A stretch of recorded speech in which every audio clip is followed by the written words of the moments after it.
The following content is provided under a Creative Commons license. Your support will help MIT OpenCourseware continue to offer high-quality educational resources for free. To make a donation or to view additional materials from hundreds of MIT courses, visit MIT OpenCourseware at ocw.mit.edu. Today, we're going to talk about synchronization, how all these different nodes on the network come to consensus, how they link up. So it's sort of bringing it all together. So far in these lectures, we've talked about signatures, mining and blocks, transactions and scripts, and now we're going to put it all together. Okay, how does this all actually work? What do all these components come together to do, and how does this make, this cool money? Quick recap on signatures that I think you got the idea from the homeworks, from the lectures. You have these public and private keys, this key pair where you generate the private key, you distribute the public key. The private key can sign a message, and anyone can verify given the triple, public key, message, signature group. This is useful for lots of things, providing identity, ownership, all sorts of things. And it's better than paper signatures, right? Paper signatures don't really sign the message, they just sort of sign the paper. So if you change some part of a document, the signature still sort of looks okay. Maybe you can see, you want the paper to not be tampered, but you can sign a blank piece of paper and then add all this text on afterwards, right? You can't do that with these systems. So signatures are really cool, and they are sort of a necessary thing for this network to work. Okay, so mining and blocks, I think you sort of got the idea with the Lamport signatures. If you've looked at the current problem set, it makes a lot of sense. You change a nonce, hash a bunch of times. Well, you change the nonce a bunch of times.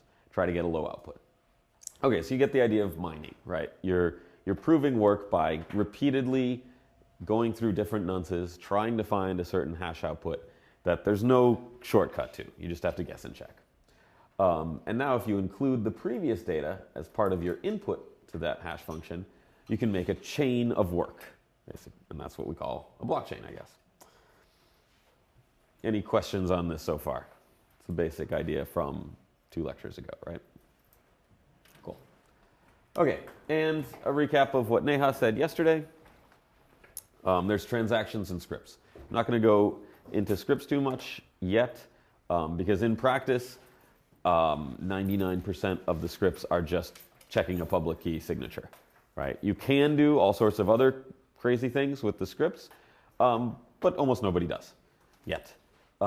Basically, they just say, okay, I'm sending to a public key hash. When I spend from it, I reveal the public key, check that the hash matches, check a signature. And transactions have inputs and outputs. We went over this yesterday. Just to sort of real-world numbers, this is how big things are, ish. So a transaction ID and index, to point to a previous transaction. The transaction ID is 32 bytes. The index is encoded as a 4-byte, so 32-bit integer, which is kind of overkill, because I think the most that there's ever, the most outputs there's ever been is like 1,000 or something. So you really don't need it to be able to go up to 4 billion. But that's how it is. The signature ends up being about 100 bytes, because you have to provide the public key, which is either 33 or 65. And then the signature itself is encoded to something like 70 bytes. Both of those things could be much more efficient, but they're not yet. And the output is actually a lot smaller, right? An output, the script, the main thing is your public key hash, which in Bitcoin is 20 bytes. And then you have those other little opcodes, which adds a few bytes. And then your amount, which is, so all amounts in Bitcoin are encoded as 8-byte signed 64-bit integers. So you can have like pretty high precision. And that's also overkill, since all the Bitcoins ever mined put together in one, if you added them all up, it's nowhere near 64 bits, right, 2 to the 64. It's like 2 to the 40 something, I don't know. So it's also kind of overkill, but yeah, whatever. So this ends up being, for a 1 input, 1 output transaction, less than 200 bytes. Okay, so that's a message, pretty small. You can broadcast it around the network. inputs point to old outputs, have signatures, outputs have scripts and coin amounts. Yeah. Okay, so what do we do with all these things? What is the mining process? So in the homework, you're mining your name, right? You connect to the server, figure out what the last block was, put your name on, put a nonce, and continue to mine. That's not super useful unless you want to like prove that you're, hey, this was me. In Bitcoin, the basic idea is users are making these transactions. Transactions are moving coins from one place to another, from one key to another. They make the transactions, they sign them, and they broadcast. I'll get into what broadcast means. So in the current problem set, there's one server, which is not really a robust distributed system, as people may have seen yesterday from about 1:30 to 3 p.m. when the whole thing went down. In Bitcoin, it's completely peer-to-peer. Every node is the same. They're all listening for people connecting in. They're all connecting out to other nodes. So broadcast, and they broadcast. So if someone sends you a message, you'll pass it on to all the other people. So it's called a gossip network. In practice, it works okay. It's fairly heavy load on some network traffic, but you can make transactions, sign them, broadcast them. And then someone, the miner, takes all these recent transactions that they've seen and puts them into a block and then does some work. So those transactions are now confirmed and people can build the next block. So the only difference from the current problem set is instead of putting your name in, you put you can put your name, but you also put all these messages that you've seen recently. And so you commit to them that way. You could do it by just sticking them all in, but instead, there's a bit more advanced way to do it. You use what's called a block header. So yeah, the block header itself is the message. So similar to the problem set, it's the block header that you need to hash to get a low output value, not the block itself, which is kind of interesting. And the headers have a hash of all the transactions in the block. So you don't just put all the transactions into one big, megabyte data structure, hash the whole thing, and then try to get a low output. You actually do some intermediate steps first. And what's interesting is it's actually just the headers that make a chain, not the blocks themselves. So instead of blockchain, you could call it a header chain. Okay, so I'll talk about headers. The headers are 80 bytes, and they're actually quite similar to the blocks in problem set 2. So the main three components are you've got the previous hash, the Merkle root, and the nonce. And so this is like in the problem set, right? You start with a previous hash, then you have a data that you're actually committing to, and then you have some data that doesn't have any actual meaning, right? Just to get the work done. So I can, to reference, if you look through the work people are doing right now, this is all public, the current problem set. There's a previous hash, which is basically the hash of the line above it. And then there's some data you're committing to, in this case, people's usernames, and then some, non-meaningful data here with, just random numbers and stuff, looks like. So very similar. Okay, any questions about this idea? Okay, cool. Yeah, so we use a Merkle root, which I think I talked about last week, Monday. Instead of just concatenating all the transactions and hashing them in together, you could do that. Actually, it would work. It wouldn't make a huge difference. But this is a little nicer if you want to prove that a transaction was in this block without giving the whole block, right? So the idea is, I have these TXIDs, and a TXID, transaction ID, is just a hash of the transaction.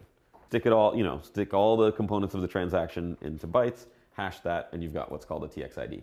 And that's how you refer to transactions. You hash these two together to get this intermediate point, do the same thing up to the root. And so you can't change any of these little transaction IDs without changing the Merkle root. So it commits to all the transactions just the same way it would if you just concatenated them all together and hashed that. So we'll go into later why this is useful, but in many cases, it really doesn't help too much. Okay, any questions about Merkle tree? Good. Okay, so the actual Bitcoin headers, which many things use, has a couple fields. Some of them are actually not very useful. But the main two are previous hash Merkle root nodes, right?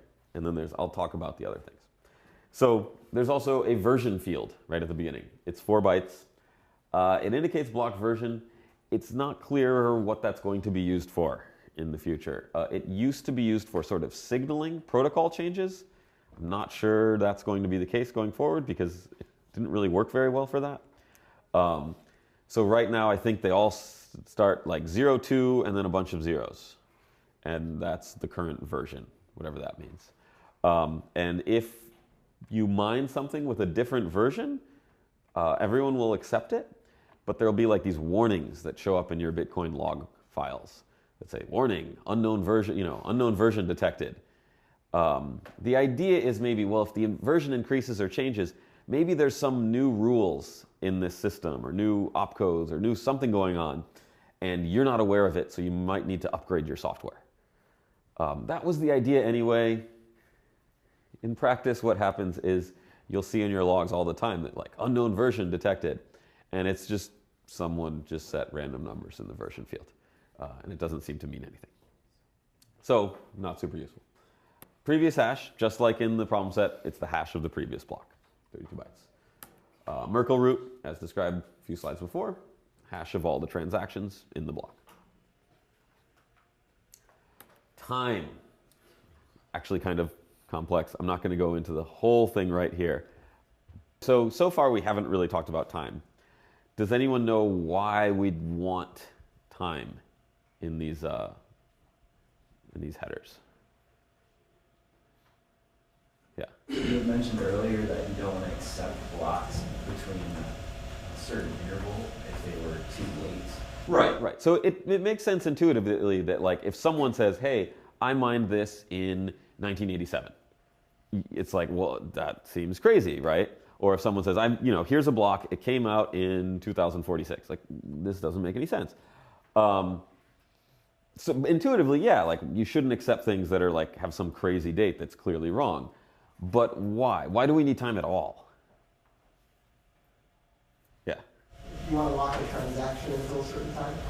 Okay, yeah, you could say, here's a transaction and I don't want it to be valid before August 1st. And so then you could say, if it comes, if it goes into a block and that block has a timestamp before August 1st, consider the block invalid. You could. You can also do time stamping based just on block height. But what's the main? Does anyone know the main reason to like have height here? Yeah. Is it because if they're like competing transactions, and then you would pick one or the other? So the competing transactions, when they sort of get into a block, and that sort of solves that competition, right? So you have two transactions that both are mutually exclusive. Well, if they're both in the same Merkle root and both in the same block, then that block is considered invalid, because it's like, hey, you've given me a block. It's got two things that can't both exist here, so throw the block away. If you find two blocks that both seem to have, that sort of collide, they're both pointing to they've both got the same previous hash, right? So they're both in the same height, we call, of the chain. You could say, oh, well, whichever one came out first, right? I'll look at the timestamp and say, okay, the block that came out first will be the valid one. But the problem is, this is claimed block creation, right? You can put whatever 4 bytes you want in there. And so you can always say, oh, I just mined it exactly 1 second after the previous block. It just took me a while to, broadcast it. So you can't really trust the timestamp to see which came first.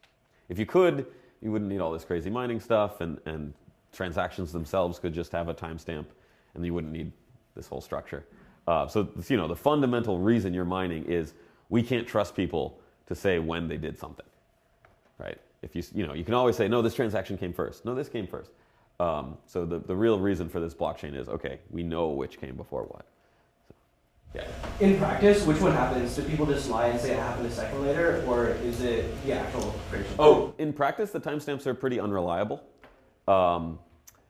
They can be off by minutes. It can be before the previous block's time, and that's okay. It seems intuitively like, well, that should just be a rule, And it would have been cool if it was a rule and made things simpler from the beginning. But if you're pointing to a previous block, I'm building on top of it, and the previous block came out at 10:15, and I set my timestamp to 10:12, 3 minutes prior to the previous block. Logically, that's impossible, right? I'm referencing something and I'm saying I'm coming before it, but the software says that's okay. So for creating a new version, would it be useful to just get rid of version and time, like for creating a new blockchain? So version, maybe you could get rid of, or you could put it somewhere in the Merkle root or something. Time actually does have a really useful purpose. Does anyone, maybe if you know? Yeah. I mean, I don't know, but it doesn't play into the difficulty of the mine, does it? Yes. Yeah. So the main reason for time here is to adjust the difficulty. And that happens every 2016 blocks. You just look at, okay, how long did this 2016 block period take according to these timestamps? And if it took 2 weeks, okay, we're good. The difficulty doesn't have to change. If it took 3 weeks, that means the blocks were coming out very slowly, and we need to reduce the difficulty. If the 2016 blocks came out in 1 week, that means, wow, people were mining really fast. And so we need to increase the difficulty. So there's this negative feedback mechanism based on this time. And it can be tweaked, right? It's not accurate. You can have things coming in the wrong order. The general rule of thumb the rule in the software is about 2 hours. If you see something that's 2 hours off from what your internal clock says, you will reject it. But that's a huge gap, right? Most network systems, everyone's got their clocks to the same second at least, or millisecond. That's 2 hours is like kind of enormous gaps. But the system works okay because you've got these really long-term difficulty adjustments that only happen every 2016 blocks, which in practice is something like 2 weeks. So if someone gets something a few minutes off, it doesn't really affect things too much. And it's really only used for, okay, look at the last 2016 blocks, 2 weeks-ish of work of all these blocks, and see how fast we need to make things. So that ties into the next field, which is difficulty. It's in a sort of weird floating point-like format with a mantissa and exponent, which is totally custom, and you kind of have to write your own code to deal with it. But it basically says, okay, what does the hash have to be below? It's not just number of bits. So in the problem set, I said 33 bits of work, right? So that's fairly easy to detect because you just look for 33 0 bits in the front. In Bitcoin, it's not just number of bits, it's actually a number that must be below. If it were just number of bits, the problem then is your adjustments are fairly coarse because you can only adjust by a factor of 2, right? You can double your difficulty or halve it. But with this, you can have much smaller difficulty adjustments of like a fraction of a percent. This field is pretty much useless since you can calculate it from the time fields of the previous blocks. So you could just have it be implied, but it's in there, and you just whatever. It's an extra 4 bytes. I don't think you actually you don't have to store it on a disk if you want. Because you can just figure it out from the other things. Wouldn't you need it for an SVD wallet? Well, it's not official. No, because you can figure out what difficulty is just from the headers, right? So, I mean, it's in there. I guess it's nice if you just want to validate whether a single header has enough work, but it's like how much work does it claim it needs, and then you can validate it. But I don't know, it's in there. It doesn't. You could take it out and reorganize the code a little if you wanted to optimize it, but that would change so much that no one bothers. Yeah. So when we talk about adjusting difficulty and even just like issuing like the problem or proof of work, who issues these, like for the problems that we go to the central server about? Right. So in this, it's just everyone broadcasts their blocks. So if you've received a block or if you found a block yourself, you just send it to all your peers that you're connected to. And so there's no like, oh, this is the canonical block.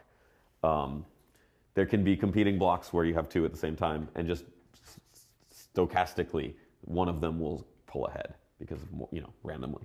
So you can have conflicting things. Yeah, and then the adjustments also, everyone computes the adjustments. So and this is actually very quick computation because you're not even looking at 2016 timestamps. You're basically just saying, okay, if height is just what block number it is, right? So right now it's about 500 million, right? No, sorry, 500,000. So you basically in the code just say, well, if height modulo 2016 is equal to 0, check the 2006, check height minus 2016's block, compare the two timestamps, subtract them, get a duration, and then compare that duration to 2 weeks, and then change the difficulty proportionally. So it's actually like super quick for everyone to compute the new difficulty, and they only do it once every 2 weeks. And it's pretty straightforward. There are like weird attacks and stuff, and it's kind of some weird off by one errors where I don't remember. Like it's kind of confusing. It's also confusing because the test network, which I haven't gone into, but we'll use probably next week or in 2 weeks. There's a Bitcoin test network, which operates pretty much exactly the same as Bitcoin, except everyone agrees that the coins are not worth any money. What's interesting is it's actually called testnet 3. The first two test networks had the same setup. However, the agreement that they were not worth any money broke down. So at testnet 1, someone said, hey, I'll pay you a Bitcoin for 1 million testnet coins. And once people saw this happening, they said, oh, well, you just ruined testnet. Now they're worth money. So we'll go to testnet 2. It happened again. Testnet 3 has had some staying power. I think people realize that if they try to buy testnet 3 coins, everyone's going to leave and go to testnet 4. So it's kind of a fun. I'd actually be okay with testnet 3 coins being worth money because I have many thousands of them. But yeah, and so one difference, guys, one difference though between the test networks and the real network is the difficulty adjustments. So I think in the first test network, it just worked exactly like Bitcoin. But one of the problems was people would mine and the difficulty would increase. And then people would stop mining. Say, oh, I'm going to test out my mining software. Okay, I'll mine a couple thousand blocks. Maybe it only takes me a day or two to do so because I have a very fast computer compared to the rest of the network. And then I say, okay, well, it works. Cool. I'm going to go to the real network now. And I leave the test network. And now the difficulty increased because let's say 2,000 or 4,000 blocks came out. And they came out very quickly, so the difficulty went up. And then all the mining power left, and so now blocks aren't coming out. And since the adjustment can be up or down, but happens based on number of blocks, not based on time, if you have a very high difficulty and a very low hash rate relative to that difficulty, it can take weeks or months or years for the difficulty to reduce. So testnet 3 put in this sort of difficulty nerfing code, which is probably wrong and not what they intended. And it has this thing where like if 20 minutes have gone by, the difficulty lowers, and it's kind of ugly. So that's the main place I've dealt with this field. One other rule with the restriction. The difficulty can go up by at most a factor of 4 and drop by at most a factor of 4. So if you mine 2016 blocks in one day, the difficulty goes up 4x, but does not go up 14x or whatever the implied would be. Okay, yeah. Is it difficulty constant for 2 weeks then? Yep.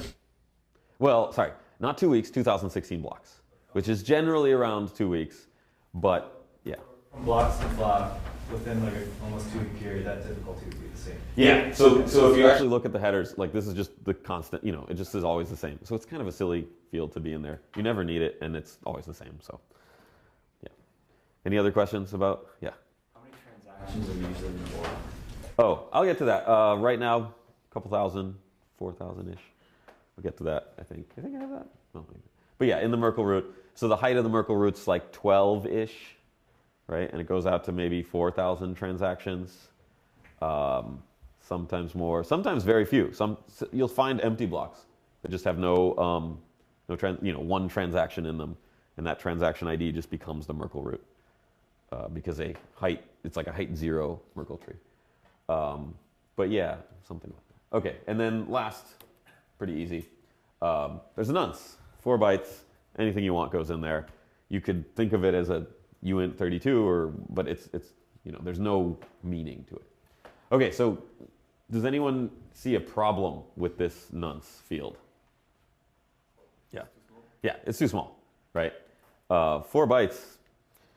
Even in the homework, people are using 12 something bytes for a nonce. With only 4 bytes of nonce, you can go through 2 to the 32 possibilities, which is not enough to mine in almost all cases, because you're going to need to go through 2 to the 70 possibilities to find a block. So what are some ideas for how do you deal with this problem? Like it would be nice if it was just 8 bytes. That'd make things simpler. But the system is what it is. It's very hard to change. How, as a miner, would you work around this issue? Adjust the version, time. Yeah, so you can adjust version. So that may be why sometimes weird version numbers come out. Time is a good one too, since time. Yeah. Sorry. So yeah, adjust time and also Merkle root. So time, if you're off by a few seconds, nobody cares. So use the low bits of this time field as part of your nonce. It's kind of in the wrong place, but you can make chips to sort of twiddle these bits as well. What's also nice is that every second you can you can do it the wrong way, right? And you can say, oh, I'm just gonna take the least significant 4 bits of my time field and just use them as nonce space randomly. What's nice is that the actual time progresses by 1 bit every second, right? So as long as your chip has enough space, right? So you're like, okay, I've got 2 to the 32 here, another 4 bits here, so I'm at 2 to the 36. If your chip only goes through 2 to the 36 hashes every second, you're good, right? Because the actual time progresses. The other way you can do it is modify the Merkle root. And you can do that. So can you think of ways to modify that without breaking things? Add or drop transactions. Yeah, you could add or you could drop a transaction. So you say, okay, I have all these transactions, I'm going to drop one. That's got some disadvantages because it may pay fees to the miner. Changing the orders. Yep, you can swap them. You can just go here. You can just say, okay, well, these 2 are independent. I'm going to swap them.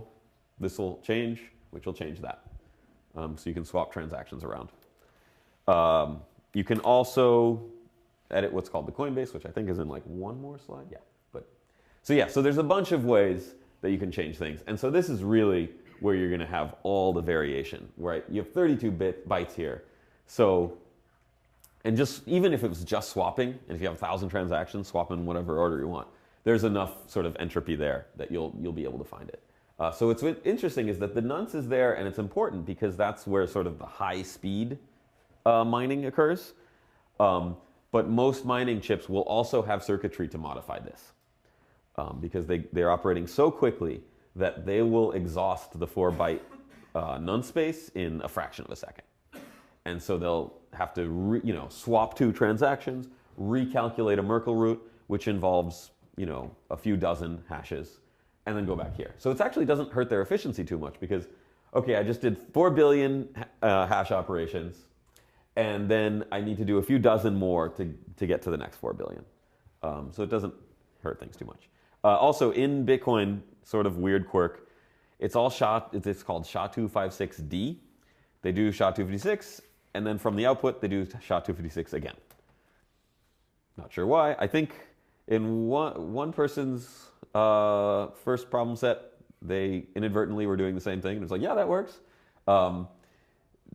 Satoshi, whoever he or she was, or they, just put that in there. Any questions about this header and this format and anything about it? It's pretty compact, right? It's 80 bytes. Yes. Including the Merkle root. So obviously, if you end up mining something, you don't have to put anything there. So the only incentive is the transaction fees. So and the block reward, which I'll get to in a second. But yeah, you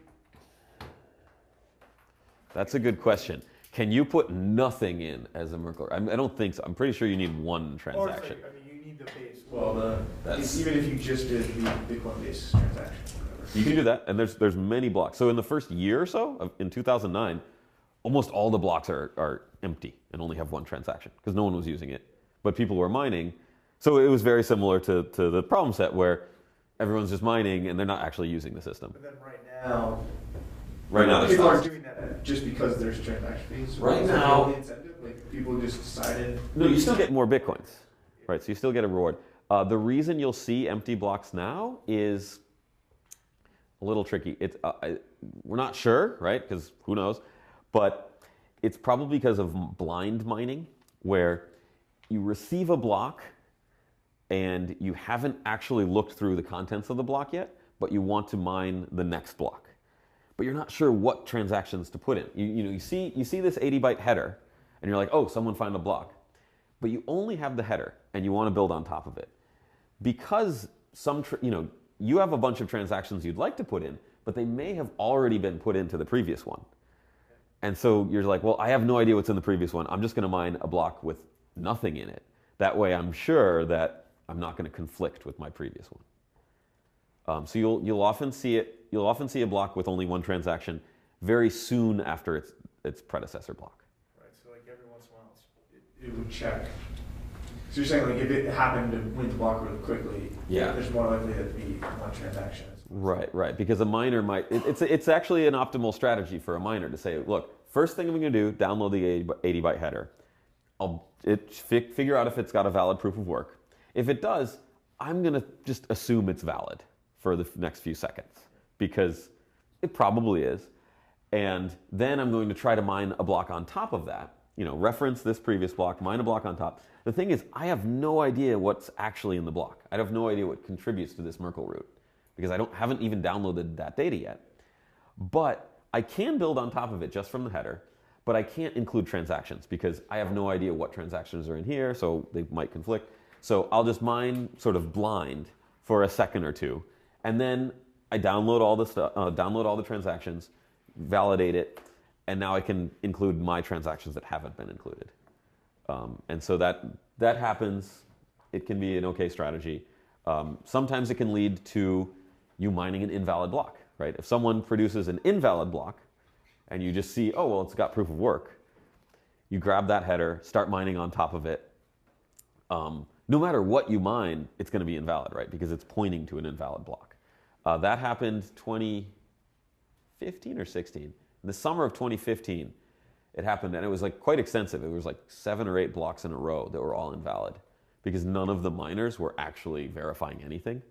They were just downloading the headers from each other and being like, yeah, I mean, he did the work. So they were just assuming everyone else was verifying the Merkle roots. And yeah, so then it ended, so they lost 25 times 8, however many Bitcoin, they lost, hundreds of Bitcoins, which at the time was still worth quite a bit, and now is worth, millions of dollars, just because they weren't actually checking things. Yeah. If I mine a block and it's empty, do I decrease my chances of being mined afterwards? No. Actually, I would say sort of game theoretically, you would increase it. Because you're not depleting the mempool. Which, okay, I need to talk about the actual mining Coinbase and mempool and stuff. But yeah, it's a tricky question. I'll try to get back to it. If I don't, bug me again. Okay, TX, so in this Merkle root, right, you've got all these transactions. They have a specified order. Transaction 0 is the Coinbase transaction, and it's special.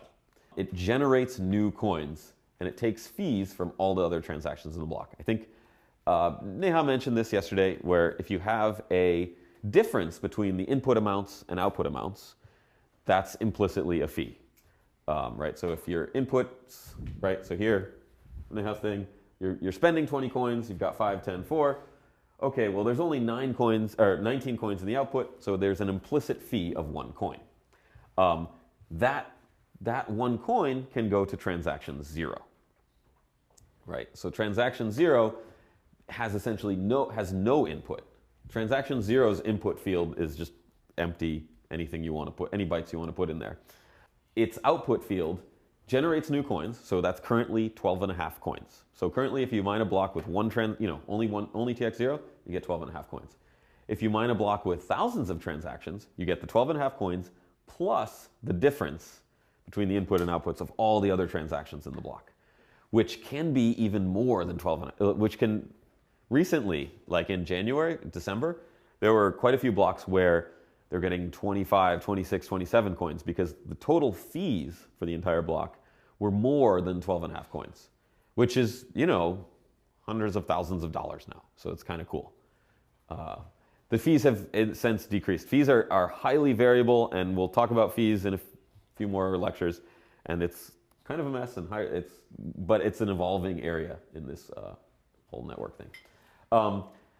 So you got your Coinbase transaction. That's important. That's why people are doing this stuff, because they want money. All the other transactions can be shuffled around. However, they can only spend outputs from previous transactions. And previous means they have an index within the block that's lower. Right? So for example, you have transaction B spends an output of transaction A. Transaction A must come first in the block ordering. Right? This makes it so that you can go through in a linear fashion and validate every transaction in order. Otherwise, you'd say, go through, see, okay, transaction 0, I don't have to validate that, that's Coinbase. Transaction 1, transaction 2, and then you see transaction 3, it appears to be spending something you've never heard of. So that would, at first, that would appear to be invalid. And then maybe you go through another few transactions, say, oh, this creates the output that this thing I just saw before spends. It's sort of out of order. It makes things very complicated to validate. And so this rule ensures that if you go through and just check every transaction in order, it'll all make sense. Yes? Is there any benefit of being earlier or later? In the block? Yeah. No, I don't think so. I mean, I can't think of one. Yeah, I mean, it's just sort of random. A lot of times they'll organize it by fee rate or by default, they'll just organize it by when they saw them first. So it's pretty arbitrary. Does that mean that you have to wait until the transaction that contains your output has been mined in order to spend that again? No. Although, if they did, that would make the software a lot simpler and easier to deal with, but that is not how it works, right? So you can have, for example, I'll draw it. You can have a block where there's, let's do it this way. So you have TX0, there's Coinbase transaction, transaction 1, transaction 2, transaction 3. And transaction 3 may be spending something that was generated in transaction 1. That can happen, right? So if you make transaction 1, broadcast it, it's unconfirmed. You then make transaction 3, broadcast it, spends transaction 1. The miner can put those in the blocks. They must put it in order, right? So if this happens, you can't switch them in order, but that's considered okay. It makes parallel, it makes multi-core validation more annoying, right? If you said no, you can only use outputs that have already been confirmed, then the block validation becomes embarrassingly parallel because you can just validate every transaction independently. That would be kind of nice. There's other interesting reasons why this is also useful. So, I mean, if I were designing it, I would say you have to do confirm because it just makes things simpler, but I was not Satoshi. So yeah, the order is fairly arbitrary. Any other questions about block ordering, Merkle root stuff? And then we're going to have a quick intermission right at the halfway point. Sounds good? Okay, so 256-second break. Okay, so now I'll talk about the synchronization process. How does this actually work in the software when you download Bitcoin? So first, you download Bitcoin. You go to bitcoin.org, your friend hands you a USB drive and says, hey, I got some good stuff, man. This new thing called Bitcoin. And so you've got the Bitcoin exe file or DMG file or the binary or the code. And you want to know what's been going on for the last 9 years. So first, you download the binary or you compile the code. And you verify all the GPG signatures of this code, right? If you want to do this securely. So I'm sure everyone has their PGP keys on the MIT PGP server and goes to key signing parties out on the weekends, right? Yeah, no? Keybase is also useful. Yeah, so I have my PGP key hash on my business card. I don't think anyone's actually ever used it. But the Bitcoin nerds actually do this, and they're very sort of annoying about it. Because a really good attack vector is to get someone to download compromised Bitcoin code. It's like the best attack vector ever if you're trying to, do something sneaky, mainly just to steal all the money. If you get them to download a Bitcoin binary that you control, that you put some backdoor code in, the code can be like 2 lines. It's like, open a TCP connection to my computer, send me all the private keys, we're good. Or if you want to be more sophisticated, every time they click send and type in their password, I just change all the addresses and all the outputs to me. And every time they try to send money, the UI sort of shows that they're sending money, but actually just sends to me, and they won't find out for a little while. There's a lot of things where you want to be running the right Bitcoin code, and that's a hard problem, right? Because we're sort of operating in this trustless, decentralized network. How do you get into this in the beginning, right? If it's your friend and saying, hey, here's the Bitcoin I'm running, I know this is good, then it works. But just a website, what if someone hacks the website? Things like that. So it's like a huge rabbit hole, and you can try to worry about it for years. But anyway, you download the binary, assume you've somehow gotten the binary and you're pretty sure it's the right software. So how do you connect to this network? Well, there are these hard-coded DNS seeds in order to find peers in the beginning. If you know how DNS works, it's how you look up IP addresses based on a host name. There are some servers that will return multiple different IP addresses every time you query them. And those are IP addresses of currently running Bitcoin nodes. So the idea is, okay, someone's running a Bitcoin node, they've got their DNS server, you query that DNS server and it will hand you out some IP addresses. This is also sort of centralized / trusted / whatever, in that, if someone compromises these 4 or 5 DNS servers, you might not be able to connect to the Bitcoin network, right? So in practice, it's not completely mathematically secure and trustless. There's all these real world issues. That's like, how do I know I've got the right software? How do I know I'm connecting to the actual Bitcoin network? What if my ISP is blocking me and sending me to some other network? Or things like that. So in practice, it sort of works okay right now. You connect to the DNS seeds. And then you connect to a Bitcoin node and you ask for headers. You say, hey, I just showed up.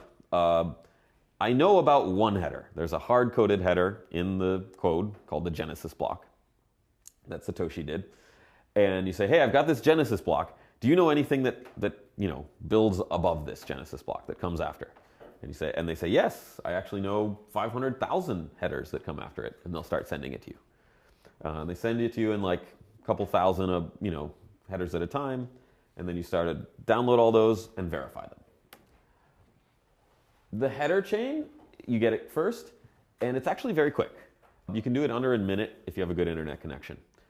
And you verify all the work before you do anything else. So this is nice in that the attacker, in order to sort of make you do more work here, would have to do a lot of proof of work. But for you, it's very quick to verify everything. Even 500,000 headers, 30 seconds if you got a good internet connection, something like that. Because all you're doing is 1 hash per header, right? You just download the header, check the bits, check the time, make sure the times are progressing reasonably. If the times keep going backwards for I think it's 10 blocks, then you consider it invalid. But your computer can actually do this. It's 500,000 hash functions. I'm sure if you've seen for the problem set, you can do that in a few seconds in many cases. So you can verify the work done throughout the entirety of the Bitcoin's existence pretty quickly. So then you've got 500,000 headers, and now you need to actually download the blocks. Okay, any questions about header synchronization? Seems pretty straight up. Yeah. Can you cache any of that work, since you're going to see some of these every time you sync? Well, you save it to disk. So you don't have to, if you turn if you shut your computer off, turn it on the next time, you've already got all those headers on disk. Basically, you save them to disk once you've verified them. So you download a couple thousand. It builds linearly, so it's nice. You download them, validate, and as you validate, write them to disk. And then when you start back up, they're on disk. You trust your own disk. If someone goes in and modifies things on disk between running of Bitcoin, all bets are off, right? So you sort of implicitly trust that. Okay, so yeah, that's pretty quick, works well. Then you get to the real hard part where you now have to validate all these signatures and download all these transactions. Okay, any other questions? Good? Okay. Okay, so then it's called IBD, initial block download. So you get the headers first, that's quick. Now you start asking your peers, hey, here's this header from 2009, block height 1. Give it, here's the header, can you give me the full block? With, what's in the, I have the header, what are all the things that go into the Merkle root? So you request blocks from peers, you match the transaction list, the Merkle root and the header, and you process each transaction in order, right? So you download it, say, okay, here's all these transactions, let me take the hash of all of them, compute the Merkle root, make sure it matches the Merkle root I see in the header I've already gotten, and now process each transaction. Okay, so what do we do to process transactions? Okay, so you've got this UTXO DB. So this is unspent transaction output. So all the, I'm sure in like 2030 there will be a new slang term where we'll just call money UTXO. It's like, hey, I got a lot of UTXO. I mean, I'm already doing that, and I'm pretty ahead of the time. So, so you've got this database, which is basically a key value store, and it just has transaction ID index, right? So this sort of how you reference inputs in Bitcoin, right? The transaction ID index as the key, and then the value is just the output, right? The script sig and 8-byte amount, right? So it's pretty compact. You've got all these key values, and it's using level DB, but you could use some other key value store database. And the idea is, okay, every time you get a transaction, validate all the inputs, make sure all the signatures are good, make sure it's spending things that actually exist in your UTXO set, and delete those inputs from your UTXO DB. You're saying, okay, this transaction is spending these inputs, so delete. So I guess, first, make sure the transaction's valid, given your current UTXO DB, right? So validate that all these inputs exist. Validate all the signatures are correct. Then you're saying, okay, this transaction is good. Now I modify my database by deleting all the inputs that are consumed and adding all these new outputs from the transaction, right? So this modifies the database in place, and you're sort of constantly, reading from it to validate inputs, and then writing to it to delete inputs, and then writing to it again to add outputs. So it doesn't seem too bad, but there's a lot of disk access, and the UTXO DB is a key value store with a lot of keys. The values are very small. So it's not like a crazy database problem, if anyone's interested in databases and stuff. But it can be slow, and we want to really optimize it. So when you sync the initial block download, you're doing this 300 million times. So there's about 300 million transactions historically. So you're validating signature, deleting input, adding output 300 million times. It ends up being about 170 gigabytes of downloads. And then the end result, when you're done, modifying this database, is that you have 55 million transaction outputs remaining, and it's about 3.2 gigabytes of disk use. So yeah, but you had to download that 170 gigabytes to get to the 3.2 gigabyte end state, right? Because most of the transactions that have been created and most of the outputs have then later been spent, right? So there's a lot of churn. So yeah, of the 300 million, and these are not the same numbers. I was actually looking how many transaction outputs have been created throughout all of Bitcoin, and I couldn't find the number, and I didn't want to, write software to figure it out. But certainly you can certainly figure it out from the blockchain. But yeah, this is transaction outputs.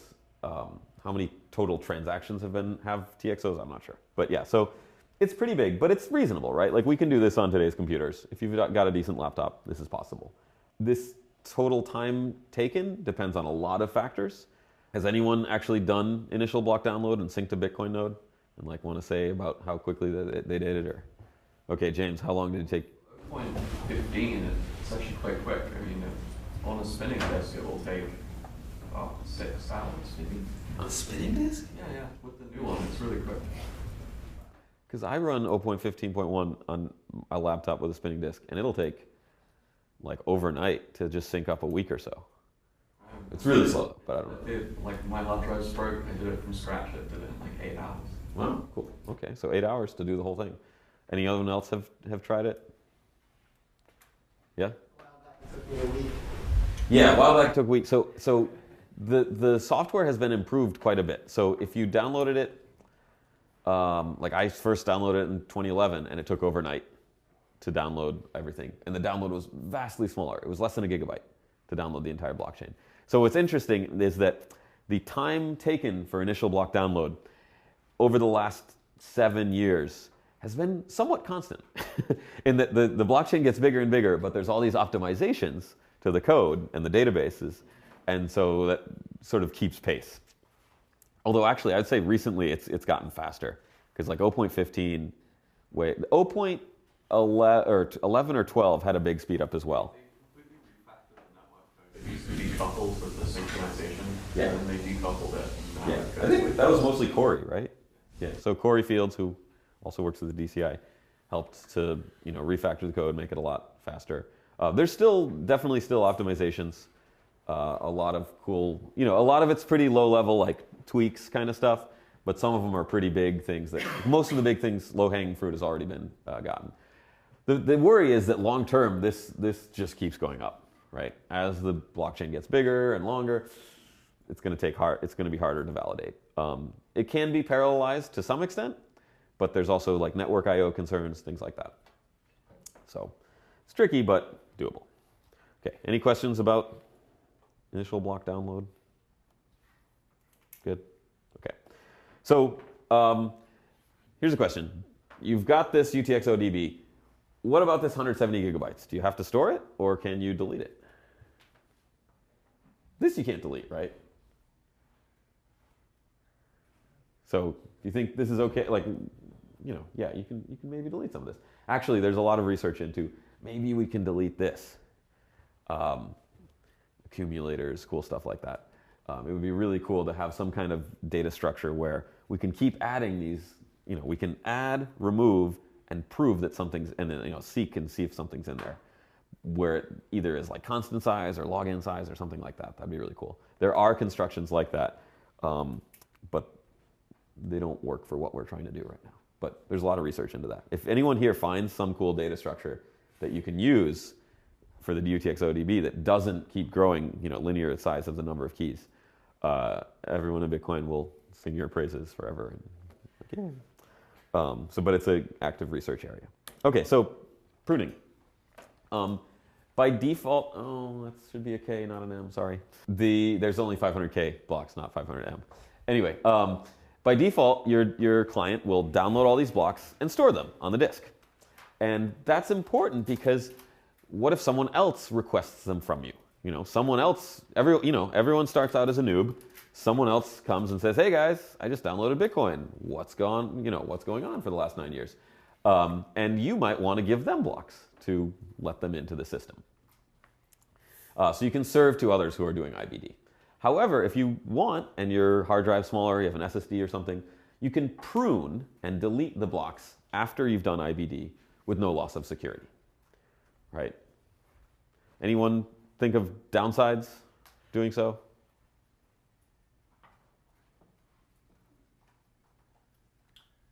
Not really, right?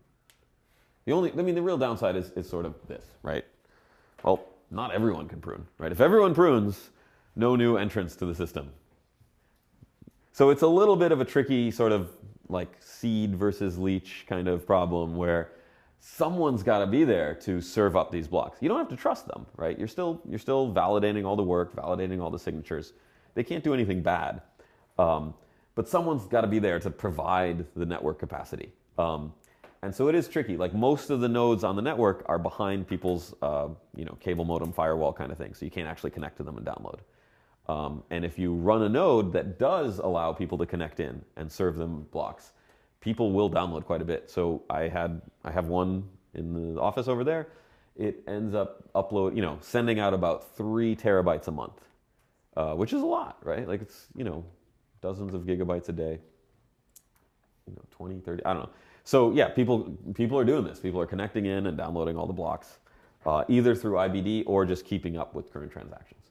So yeah, pruning is possible, but it's someone, not everyone can do it, so it's sort of an unsolved issue there. There's a lot of research into how we can do partial pruning, where, okay, I'm going to only store the last month's worth of blocks, which is mostly what people do, because a lot of people have intermittent connectivity, where they'll turn off their node and then start it back up again a few days later, and they just need to catch up with the last few blocks. Okay, so pruning's cool. That's been in since 0.12 or something. So I'll go through, in practice, if you go to your Bitcoin node, what does it actually store? And if you just go to your Bitcoin folder, which in Unix type OSs is like home directory /.bitcoin. Total random aside, I don't like how they put a dot in front of all the really important folders. Right? It's like they hide all the important things, like your GPG folder has got a dot, and your Bitcoin folder's got a dot. But like downloads doesn't, and like who cares about that? Anyway, so if you just ls in your folder, here's all the files, and just go through real quick. Here's the files, and I'll describe. So there's a ban list.dat.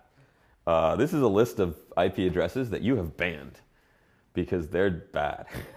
They're doing something weird. So I'll get to it at the end. I sort of am thinking of making a ban list for the problem set, because there are some nodes that are doing non-good things. That was what caused yesterday's outage. Someone was connecting. Although it was really my fault, because the server code was not verifying inputs correctly. But yeah, in Bitcoin, you verify everything. If people start sending you nonsense data, or they say, hey, here's a block, and it's wrong, or hey, here's a transaction, and the signatures are wrong, you'll pretty quickly ban them. Because it's like, well, if they're making a mistake, it's a computer. There's no excuse for making a mistake, right? So either their software is just different than mine, or something's wrong with their software or their hardware. I don't know, but they're wasting my time. They're sending me nonsense. Ban. So you have your own ban list. Then the blue ones are folders. I'll talk about those later. Then you have peers.dat, which is good nodes. So it's quite a bit, 4 megabytes. And you keep track of, here's all the different nodes I've connected to for the past, the duration of my, however long I've been using Bitcoin. I keep track of all their IP addresses, how much uptime they've had, what I've downloaded from them. And so, I sort of sort them and put the good ones at the top. And like, okay, here's all the different Bitcoin nodes. So next time I start up Bitcoin, I'm going to try to connect to them. So this makes the network very robust, because everyone remembers everyone else. And then when they need to, if there's a network disruption, maybe half the nodes go off the network, you can still try to connect to the rest. And also peers will share their peers' files. Not directly, but they'll sort of take random samplings of this file and share it with each other, so that everyone sort of knows about everyone else. Okay, then there's a wallet.dat, which is very important, because that's got all your precious UTXOs. And we'll talk about wallets one day, I think. There's a Bitcoin conf, little config file. You can set some settings and things like that. Debug file, which shows all these weird messages, and a mempool.dat. So the mempool is transactions you've seen that you've not seen in a block yet, right? So people are broadcasting transactions, and you store them. It used to be just in memory, hence the word mempool. Now it's more like disk pool, because you actually store them on disk, because it saves a little speed when you shut down and start up again. Okay, so any questions about just what all these files are doing? Okay, makes sense. So now the folders. Chain state, blocks, and database. So any guesses onto how big these things are, based on previous slides? So how big is chain state, for example? Guess? 3 gig, okay. Okay, yeah, 3 gigs. Right, this is the UTXO set. 3-ish gigs. This is all the blocks. What? Oh no. And then database, actually I have no idea. Does anyone know what that is? There's a database folder, and it's got one little log file, and it's like 80 kilobytes. I don't know what it is. Do you guys know? Okay. I don't know. But there's a blocks folder, and that's got all the blocks. And that's your, huge amount of data. And this is the UTXO set. Not too bad. So yeah, you can look in it. It's reasonable, but yeah, it's kind of big. Okay, and now, so any questions about the data stuff? I'm going to go into blockchain as a database real quick at the end. Okay, so it's 186 gigabytes, or alternatively, you can think of it as just 3 gigabytes. But it's a really crummy database. So I've heard a lot that, blockchain is going to change the world, and it's like a database that's shared among everyone, and you can query things. It's a really bad database. So for example, I'm going to have some fun interactive questions where some of these are answerable, some of these are not. And I'm posing the question to my Bitcoin node. So I pose this question to my Bitcoin node. Hey, remember transaction 9095C3 from back in 2014? And how do you think the Bitcoin node will answer? Will it answer, or will it not be able to? Any ideas? Yeah. Wait, where does 186 gigabytes come from? 183 plus 3. So the total data usage on this computer is 186 gigs. Right, the rest are kind of small. What do you mean? So I mean, when you're using Bitcoin, you've got 186 gigs on your hard drive or your SSD devoted to Bitcoin. Right, so you've got this 186 gigabyte database essentially, but it's a really crummy database. And it can't do a lot of the things you might expect it to. So for example, you arbitrary transaction from the past. You say, hey, there was this transaction a couple years ago. Give me the information about it. And what do you think the response from the full node is? What, sorry? It's valid or not valid? Any other ideas? What's the header? Sorry? What's the header of the blockchain? It asks instead for a header, okay. Other ideas? Yeah, so sort of that. It'll say, remember TX this? No, it's somewhere in the blocks, maybe, but I have no idea where.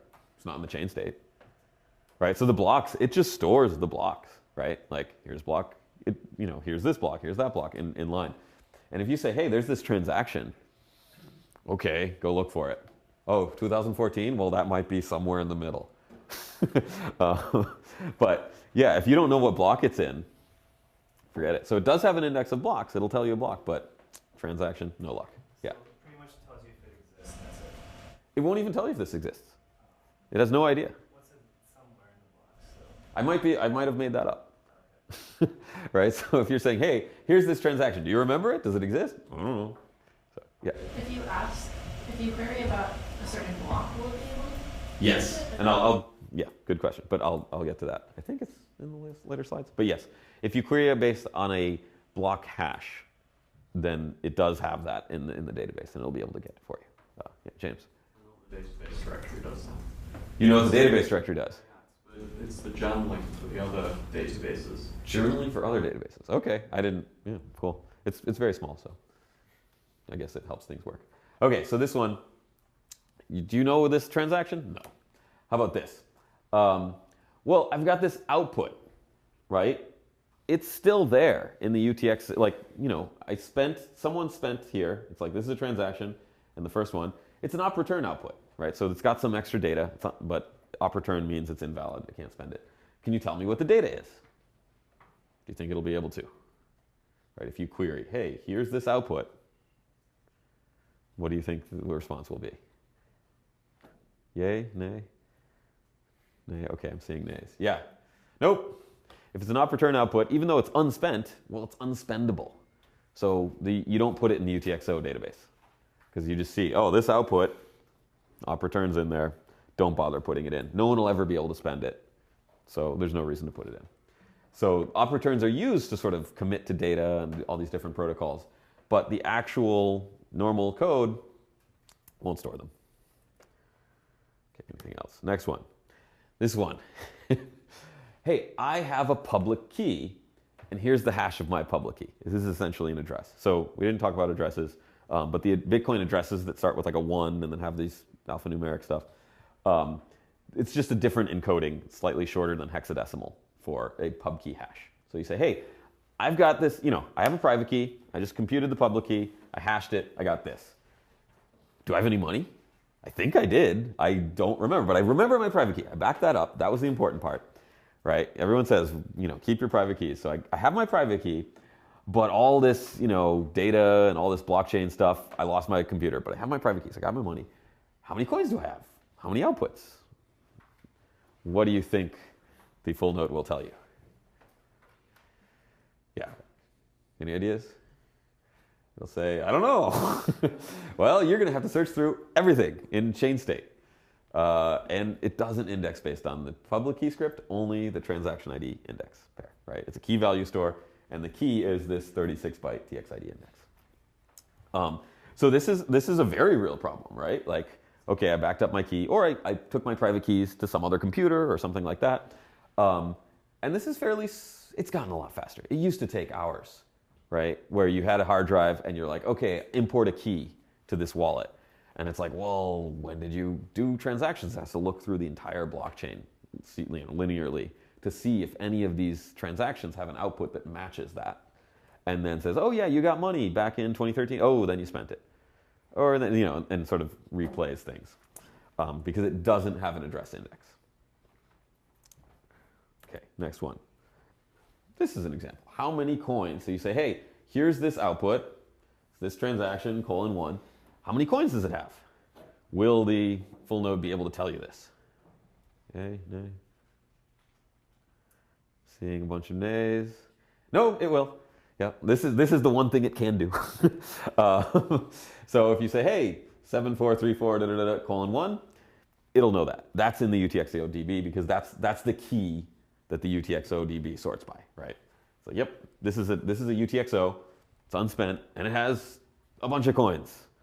And this is fairly recent. I was just looking through. Someone got a couple $1 million worth. Cool.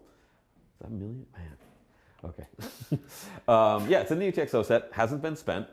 And you can sort quickly based on TXID index pair, right? So I think this is in some software called an out point, where it's like you concatenate them in it ends up being 36 bytes, right? This is 32 bytes. This is 4. So you sort of have a 36-byte out point, which describes what goes into the UTXO database. But once that gets respent, it's hard to find again. Yeah, once this is spent, you delete it from the UTXO and you won't remember it anymore. It'll just be, hey, do you know how many coins does this have? You're like, well, you can still answer it. You can say none, right? If it's spent and you say, hey, how many coins does this guy have? None. It's not in the UTXO set. So the previous one, I just copy these randomly. Okay, so any questions about what is stored and what is not stored? Wait, let me.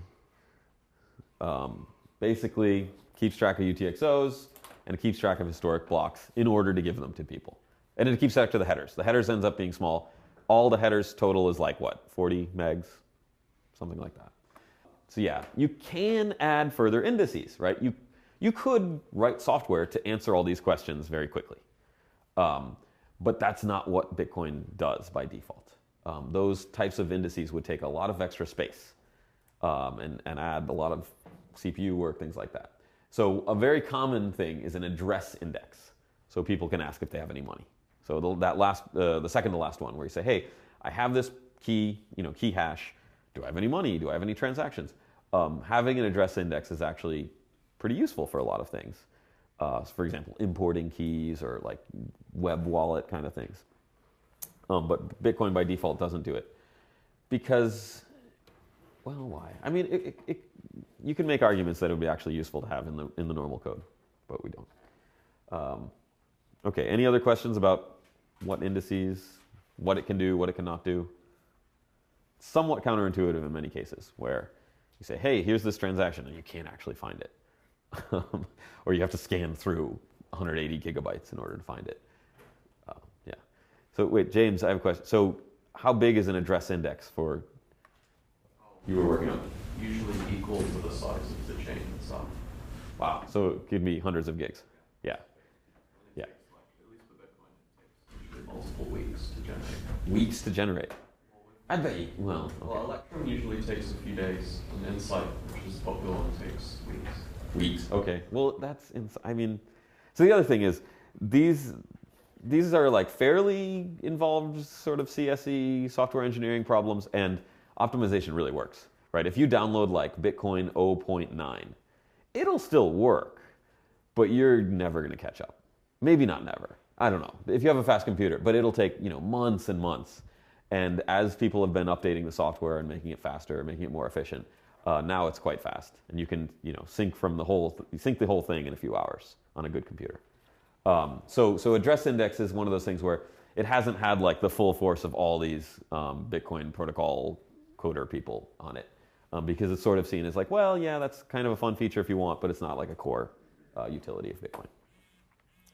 Okay, so yeah, maybe, it is a database, maybe not the best way to think of it though. Don't think of the blockchain as like a global shared database, because it sort of is, but it's a fairly specific database that isn't useful for many other things. Yeah, and it's also untrusted. Another part of why is it's untrusted, right? Most of these things exist so that they can be used over the peer-to-peer network, right? If you request a block, I'll give it to you. If you give me a transaction, I'll match it against my UTXO set. But an address index doesn't work that way. It's sort of trusted. I can easily omit things, right? If you say, hey, I've got a key. What are the transactions involved with this key? I can omit things very easily, and there's no way for you to prove it or verify it. So your DB queries aren't really given out to network peers. And network peers are scary, and you need to ban them if they act funny. And this happens all the time. If you look through Bitcoin logs and you have a node that's up, every few seconds you're going to be disconnecting from someone or banning them because they're doing something crazy, trying to hack into you or whatever. So basically, all you're doing is you're providing headers, blocks, transactions, and you're sharing the other IPs of nodes. You try to simplify it. Okay, other questions? Yeah, bad database, good for consensus, kind of works. Everyone's got the same UTXO set. Even though they all really would like to change that UTXO set. I would much rather everyone had a UTXO set where I had those 273 coin UTXO. So almost everyone in the systems would rather there was a different UTXO set, and yet they all managed to agree on a single UTXO set. So pretty cool.